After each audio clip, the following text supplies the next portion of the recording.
गुबुना गुबुनखौ दाय खालायदों एनडिएफबिनि बारग' आफादगिरि रन्जन दैमारि बिथांनि जि हाइकर्टनि राय बे राया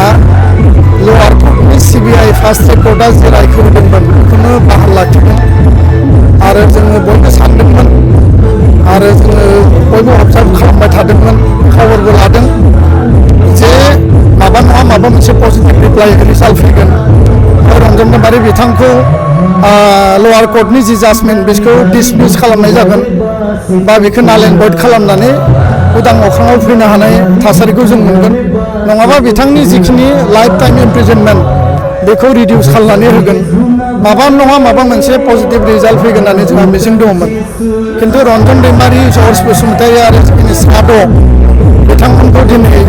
बाहाल लाखिबाय आरो साब्रैखौ दिनै माने दाय गैया होननानै रिलिज होबाय दा बेखौ लानानै मिडियायाव गोबां बाथ्रा बुंनो आं सानाखै खारन मिडियायाव बुंनानै बिनि समाधानखौ जों खालामनो हाया आरो जों बयबो संजबनि गेजेरजों आवगायनांगोन एकर्टनि सिगां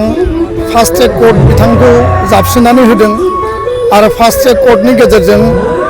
सिबिआइ कर्टआ बिथांखौ लाइफ टाइम इमप्रिजनमेन्ट होदों बिनि उनाव एकर्टआ जाबाय एकर्टआव 1 मास बिथांखौ स्पेसियेल बेल होनाय जाबाय आरो एकर्ट खालामखांनायनि उनाव बिथांखौ आरोबाव जेलाव लांफिननाय जादों आसाम सरकार भारत सरकार आरो कर्ट सिगनेटरिफोरनि गेजेराव मोनसे डिसकासन जादोंमोन जे केसा पर्यायक्रमे सोलिबाय थागोन आरो पर्यायक्रमे हाइनियास नन हाइनियास केसा जोबलांगोन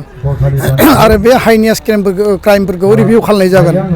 दा जुडिशियेल प्रसेसा जिहेतु लेंदि आरो बे मोनसे सिस्टेमेटिक लिगेल प्रसिडिउर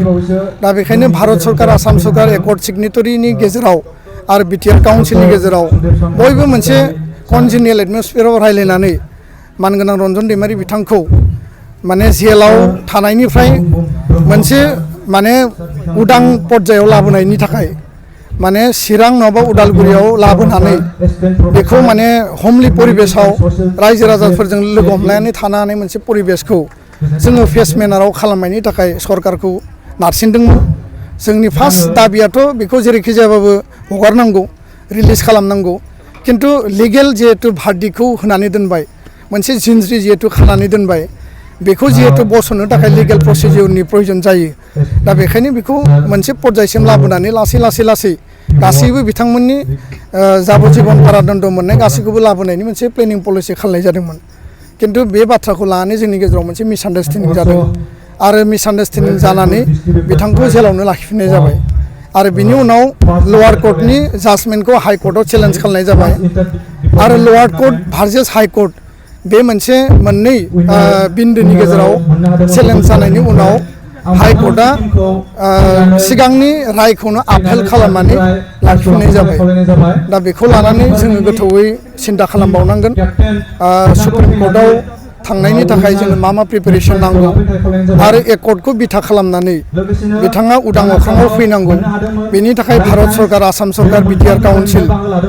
दुलाराय बर' फरायसा आफादा गासैजोंबो सावरायगोन आरो गासै एनडिएफबिनि बारग' जिखिनि दैदेनगिरि दङ बिथांमोनजोंबो सावरायगोन बेयाव सोरखौबा दाय होनानै सोरखौबा सोंखारिनानै सोरनिबा मुं सुनानै बे मेटारा समाधान जाया बरन्स बेनि माने डिसइउनिटिया नुजागोन आरो बे जेंनाया बारायगोन दा बेखायनो जोंनि गेजेराव दाय होलायनायनि गावखौ बारग'नो नागिरनाय बे परिबेस बेफोरो माने बांद्राय जाबाय आरो बेफोर राजनितियाव सोलिनो हागौ खिन्थु सामाजिक आरो माहारियारि जिउ खुंनाय समाव माहारिनि जेनुइन इसुफोरखौ लानानै बा रन्जन दैमारिखौ लानानै बांद्राय पलिटिक्स खालामनाया मोजां नङा आं बेखायनो रन्जन दैमारिनि जि राय बे रायखौ लानानै बयबो बेले बेजे कमेन्ट होलायनायफोरखौ जाहाथे बन्द' खालामो